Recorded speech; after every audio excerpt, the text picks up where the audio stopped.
Salam sejahtera, anda bersama saya Rizal Zulkafli dan ini Niaga Awani. Kami mengucapkan selamat Hari Krismas pada anda yang menyambut di luar sana. Pada Mac lepas, media antarabangsa melaporkan bagaimana sebuah syarikat C16 Biosciences di New York mendapat dana pelaburan daripada dana disokong Bill Gates bernilai $20 juta untuk hasilkan minyak sawit sintetik. Menurut laporan bernama, ketika itu Ketua Pengarah MPOB Dr. Ahmad Pervez Gulam Kadir berkata, minyak sawit versi sintetik itu tidak mengandungi vitamin A dan juga E, nilai pemakanan yang kaya seperti dalam minyak sawit asli.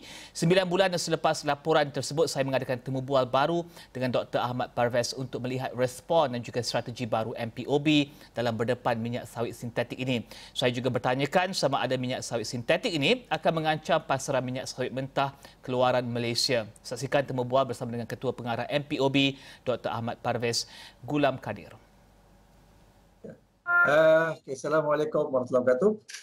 Secara asasnya pihak pengeluar menyatakan mereka menghasilkan minyak sawit sintetik adalah berdasarkan kerana mereka boleh menghasilkan minyak palmitik yang banyak kandungan dalam minyak sawit.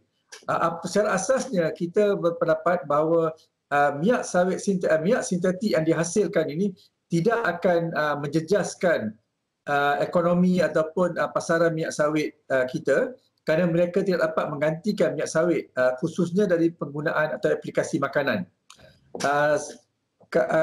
Begitu juga minyak sawit ataupun minyak palmitik yang dihasilkan ini juga boleh dihasilkan oleh minyak sayuran lain. Menurut Steve Osborne, pengarah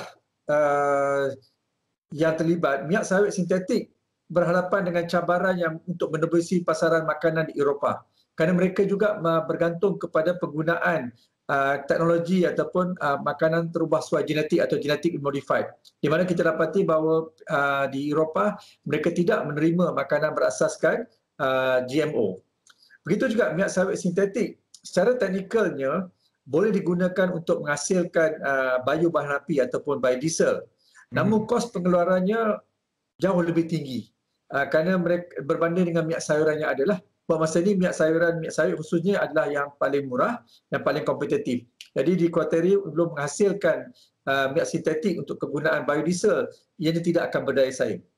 Dan sekiranya mereka ingin menghasilkan minyak ini secara komersial, secara skala besar, cabaran utama yang akan mereka hadapi adalah dari segi kos penghasilan kerana mereka paksa bergantung kepada teknologi fermentasi, penggunaan bakteria, bahan mentah dan mungkin juga dari segi alam sekitar tidak akan begitu baik. Dan ini akan menjadi pesaing. Sekiranya ditakdirkan mereka boleh menghasilkan dengan harga yang lebih murah atau setanding harga sawit, berkemungkinan ia memberi cabaran kepada kita khususnya dalam bidang biodiesel, tapi bukan dari segi makanan.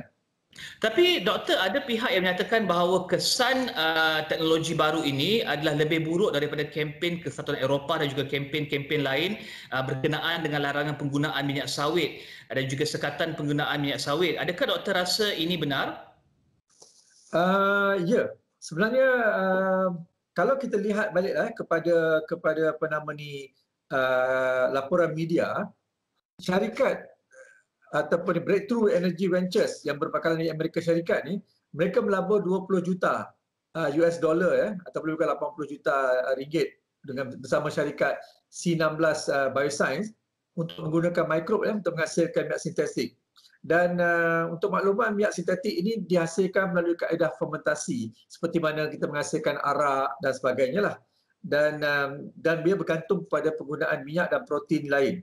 Dari segi keselamatan makanan, Natural Habitat mengatakan pembekal minyak sawit organik yang terbesar telah memberi amaran lah bahawa kegagalan kemungkinan minyak sawit sintetik yang akan dihasilkan ini akan memberi kesan kepada tubuh manusia seperti mana telah dihasilkan oleh Olestra, salah satu dari minyak lemak sintetik yang mana pemakannya telah mengalami ciri birit dan sebagainya lah.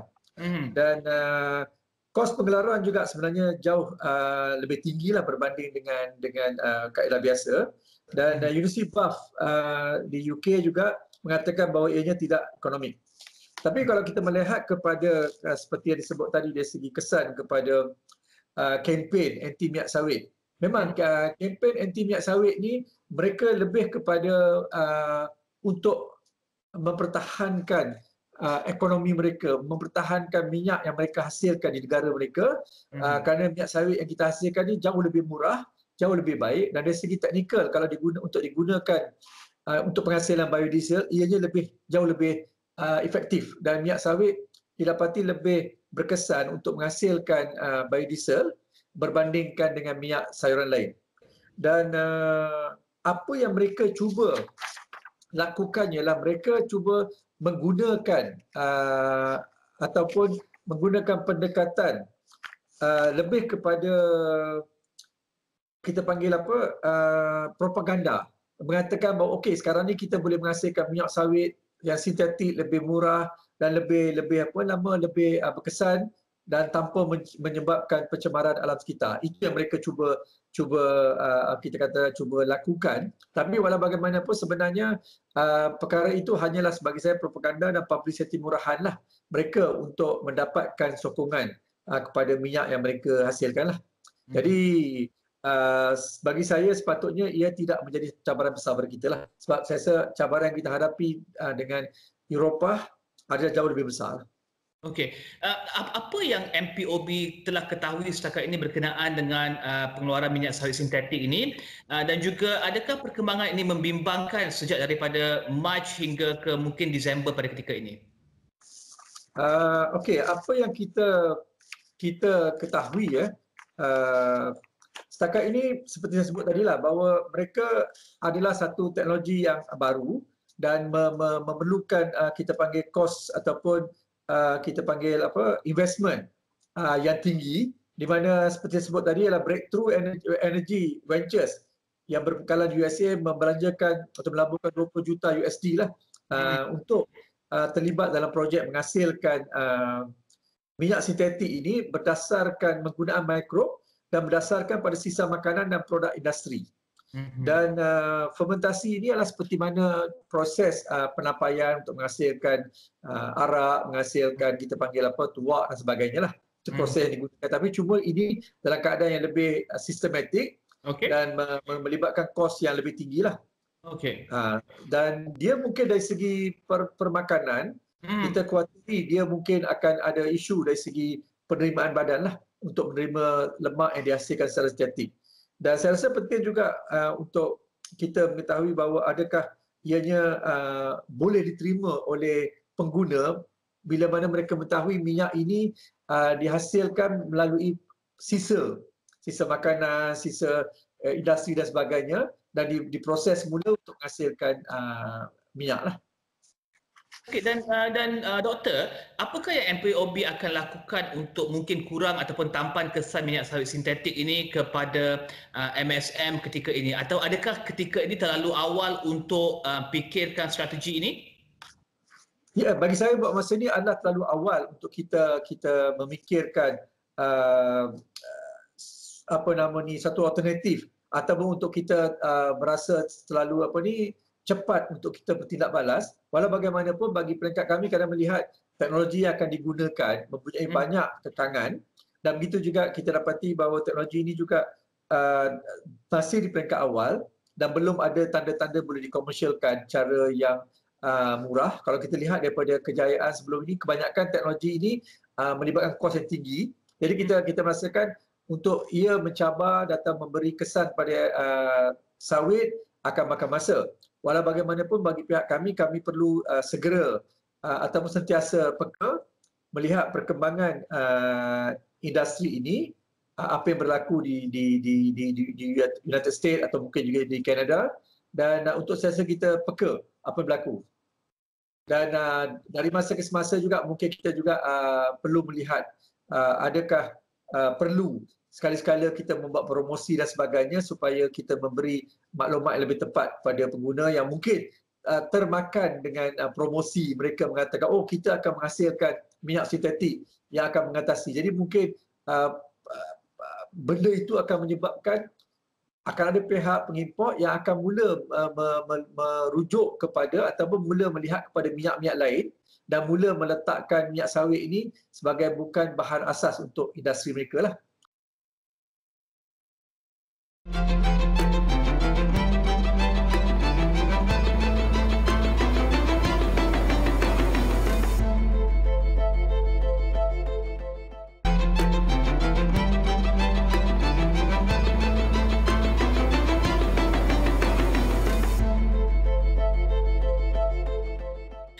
doktor, adakah minyak sawit sintetik ini mampu untuk menyaingi minyak sawit mentah daripada segi output, kualiti minyak sawit asli?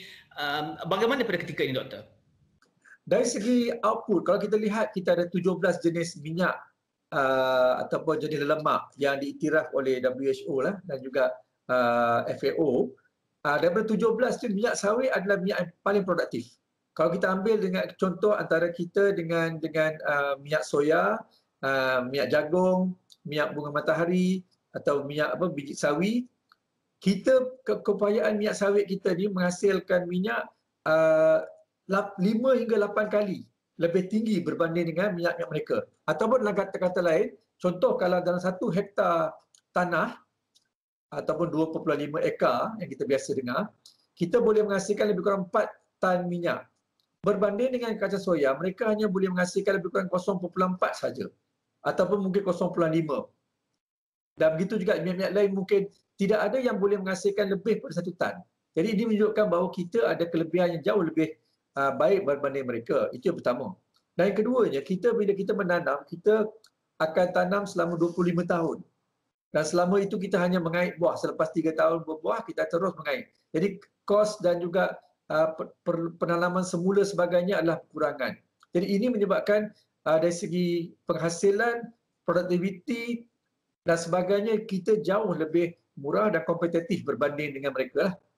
Dan kalau kita lihat dari segi permakanan, antara yang kita jarang bincangkan dan kini saya rasa penting ada kesedaran ialah bahawa minyak sawit ini bukan setakat kita gunakan minyak untuk makanan, untuk goreng, kan, masak dan sebagainya, tapi juga kegunaannya dan juga kelebihannya dari segi nutrisi, dari segi phytonutrien, dari segi kandungan kita panggil kesihatannya. Dalam kelapa sawit kita mengandungi kandungan kerotin, vitamin A yang jauh tinggi.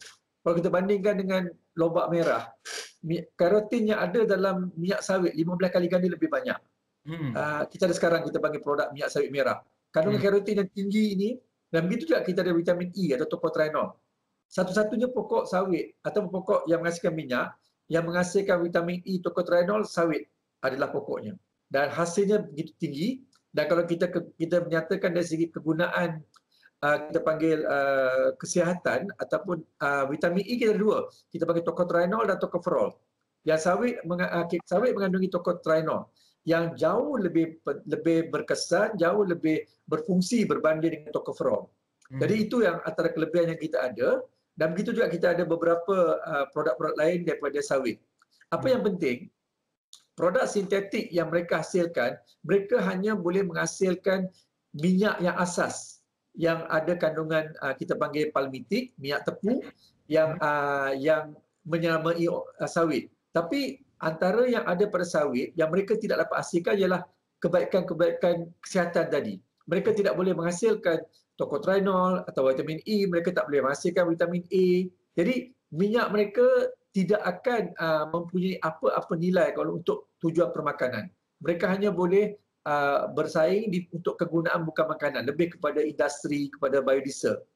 Dan dari situ kita dapati bahawa untuk mereka menjadi pesaing kita adalah agak jauh lah kalau dari segi permakanan. Tapi kalau dari segi itu kata dari segi industri, dari segi penggunaan biodiesel, mungkin mereka ada peluang sekiranya mereka dapat menghasilkan minyak sintetik tadi dalam kos yang rendah.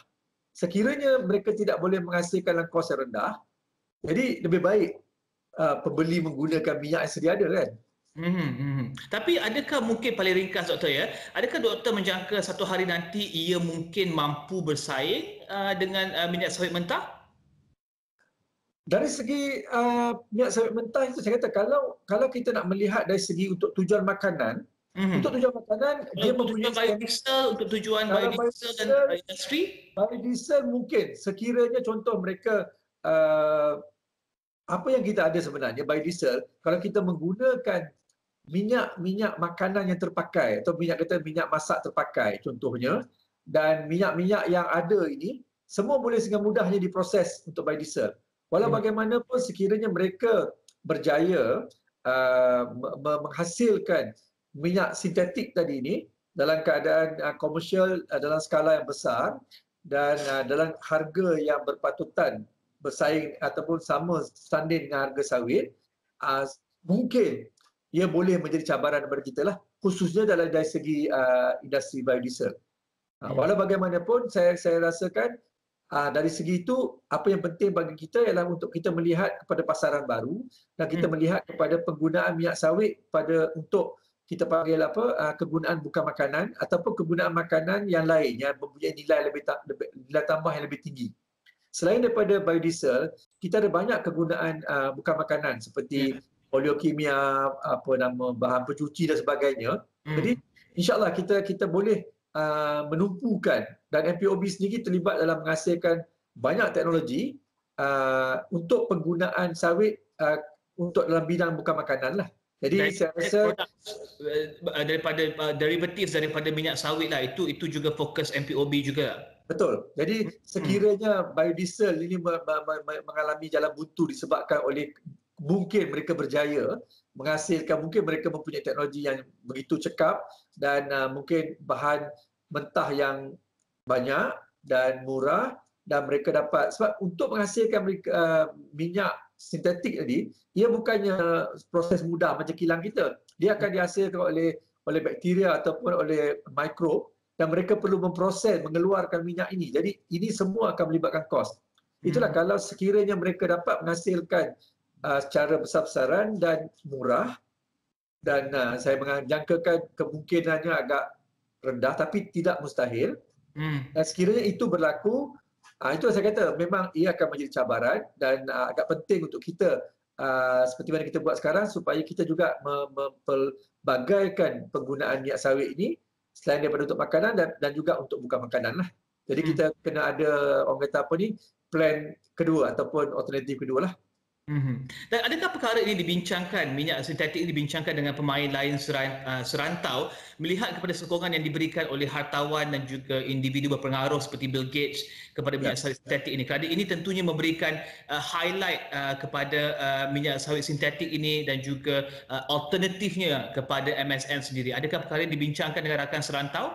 Buat masa ini ada perbincangan, tapi lebih kepada peringkat asas je lah untuk memaklumkan kewujudan teknologi ini di peringkat kita panggil CPOPC lah, Council of Palm Oil Producing Countries lah, yang buat masa ni ahli utama ni adalah Indonesia dan Malaysia, dan kita ada Colombia sebagai ahli bersekutu yang masih belum sah lagi. Jadi ada perbincangan, dan begitu juga kita panggil ASEAN Vegetable Oil Club.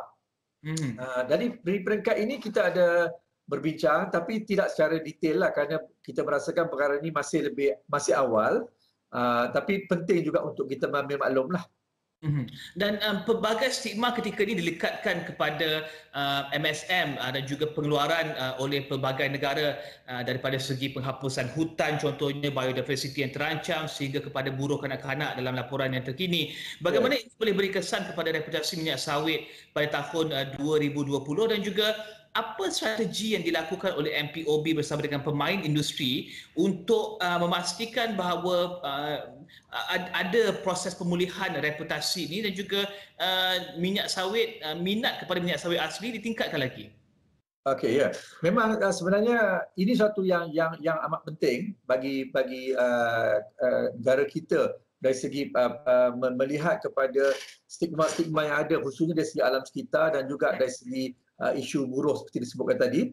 Dan untuk makluman, pihak kementerian, pihak MPOB dan agensi-agensi terlibat, termasuk juga kita panggil badan ataupun lembaga persijilan minyak sawit mampan, juga kita bekerjasama untuk memastikan bahawa pelbagai usaha diambil untuk menaikkan semula imej dan juga membuktikan bahawa Malaysia serius dalam menangani isu-isu yang dibangkitkan. Untuk memastikan minyak sawit ni dihasilkan secara mampan, kaedah penghasilan kita menghasilkan menggunakan ataupun di bawah kita panggil persijilan minyak sawit mampan, MSPO. MSPO ni dia adalah selaras dengan matlamat pembangunan lestari ataupun Sustainable Development Goal yang digerakkan oleh Pertubuhan Bangsa-Bangsa Bersatu. Jadi penghasilan minyak sawit secara mampan ini penting untuk memberi keyakinan kepada pengguna dan juga negara-negara pengimport. Seperti mana yang kita sedia maklum, bahawa pada tahun 2007 kerajaan telah membuat keputusan untuk memandatarikan, mewajibkan penghasilan minyak sawit secara mampan berasaskan persijilan MSPO bermula 1 Januari 2020. Dan alhamdulillah sehingga hari ini kita telah mencapai lebih 88% daripada minyak sawit yang dihasilkan di Malaysia ini adalah mampan. Dan penghasilan secara mampan ini mengambil kira 3 aspek penting. Pertama dari segi kebajikan kepada manusia, pemeliharaan alam sekitar dan juga dari segi ekonomi. Jadi kita memastikan ketiga-tiga elemen yang penting dalam kehidupan kita ni diambil kira lah dalam penghasilan minyak sawit mampan ni lah. Dan bila kita melaksanakan persijilan ini secara mandatory, bermaksud kita memastikan ke arah satu masa nanti keseluruhan minyak sawit yang dihasilkan oleh Malaysia adalah mampan. Dan dari segi mandatory, MPOB sebagai badan yang bertanggungjawab terhadap pelesinan dan penguatkuasaan, kita juga telah memulakan proses untuk memastikan bahawa setiap pemain industri khususnya ladang dan juga kilang-kilang, buat masa ini lebih 95% kilang-kilang yang ada telah pun dipersijilkan. Kita memastikan bahawa mereka dipersijilkan, daripada mereka yang masih belum memulakan persijilan, kita telah memulakan proses mengeluarkan compound supaya mereka dapat menyegerakan persijilan. Ini menunjukkan, tindakan ini semua menunjukkan komitmen kerajaan dan MPOB untuk memastikan minyak sawit yang kita hasilkan ini adalah mampan lah.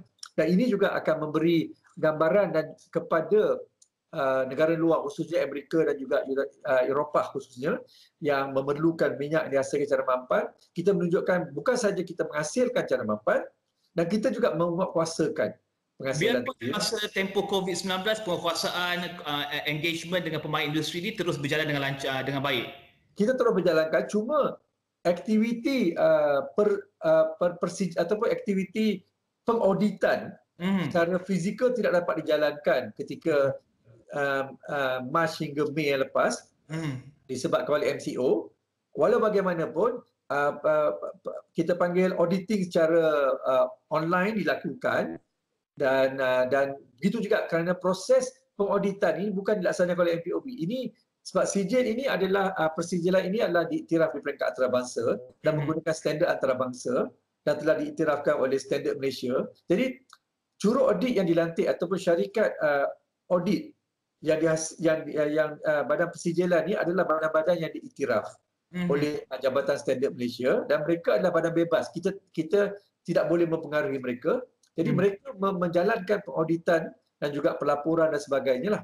Walaupun dari segi fizikal mereka kurang turun pada bulan Mei hingga Mac yang lepas, Mac hingga Mei yang lepas, tapi kini mereka aktif. Bila mana ada peluang untuk turun ke padang, mereka turun ke padang. Sekiranya tidak, mereka cuba melaksanakan cara online lah. Okay. Walau bagaimanapun proses persijilan ini berjalan berterusan. Okay. Dan kita juga dari masa ke semasa melatih lebih banyak lagi syarikat-syarikat atau badan persijilan yang bertauliah supaya mereka membantu untuk persijilan. Kerana persijilan ini bukan hanya untuk dipersijilkan, tapi juga untuk dipersijilkan semula supaya mereka sentiasa mematuhi keperluan MSPO tadi lah. Dan terakhir sekali doktor, ya, paling ringkas doktor, ada gap situ 88% gap, ada lebih kurang 12%, kilang pula ada sekitar 5% gap di situ untuk persijilan penuh. Apa cabaran untuk penuhi gap tersebut, kerana mungkin ada pepatah menyatakan bahawa kerana nilai setitik habis satu industri mendapat tempiasnya. Apa cabaran untuk mengurangkan gap tersebut dan menamatkan gap tersebut? Ringkas doktor. Okey, secara ringkasnya kita ada dua tindakan kita ambil. Pertama dari sisi pelesinan, kita cuba menguatkuasakan tindakan compound dan undang-undang supaya mereka tampil ke hadapan untuk dipersijilkan. Yang kedua ialah kita, maksudnya kilang tak mudah, kita hanya ada lebih kurang 452 kilang. Tapi untuk ladang, kita ada hampir 5,000 ladang. Buat masa ni hampir 4,000. Jadi kita ada lebih kurang 1,000 ladang lagi yang kecil yang masih belum dipersijilkan. Dan kita ada lebih kurang kalau dari segi kebun kecil persendirian, kita ada lebih ataupun hampir 200,000 lagi yang belum dipersijilkan. Jadi cabaran paling utama kami ialah untuk kita turun ke padang, kita bekerjasama dengan pelbagai pihak, kita buat roadshow dan sebagainya supaya kita nak pekebun kecil di mana saja mereka ada di Malaysia ini untuk menghubungi kami supaya kami dapat mengenal pasti mereka dan membantu mereka untuk dipersijilkan. Kerana pekebun kecil persendirian, buat masa ini persijilan mereka lebih kurang 35%. Kita masih ada 65% yang belum dipersijilkan. Dan amat penting untuk kami mengenal pasti. Kita lebih kurang 258,000 pekebun kecil persendirian di seluruh negara dan 60% daripada mereka masih atau hampir 50% yang kami tidak dapat kenal pasti. Jadi kita minta mereka menghubungi kami dan kami akan buat juga roadshow dan sebagainya supaya kami dapat kenal pasti mereka dan membantu mereka untuk dipersijilkan. Kerana kos keseluruhan persijilan ada ditanggung kerajaan. Kita tidak akan mencas apa-apa kepada atau mengenakan pembayaran pekebun kecil. Jadi kita menggesa pekebun kecil di mana saja mereka ada atau mungkin siapa rakyat Malaysia yang mungkin ada saudara mara atau ibu bapa yang mengusahakan tanam sawit sebesar mana sekalipun, hubungilah MPOB untuk kami bantu mereka. Dan kita nak sehingga seboleh mungkin hampir kalau boleh 100% minyak sawit yang kita ada dihasilkan di Malaysia ni adalah mampan.